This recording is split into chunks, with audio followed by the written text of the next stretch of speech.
I need a dispenser for all of these cutoff wheels. This stacks 3 inches. I think I'll make the dispenser 5. Now I gotta make a bottom. I'm making my pattern 1/4 inch smaller than the inside diameter of my pipe. That way I can account for the thickness of my torch.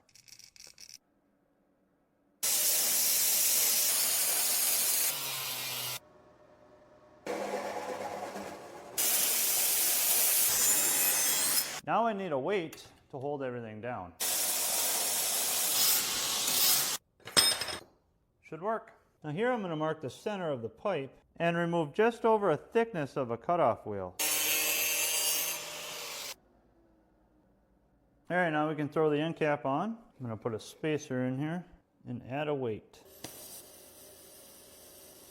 Here I made up a tab to mount it. Just a bolt to grab onto.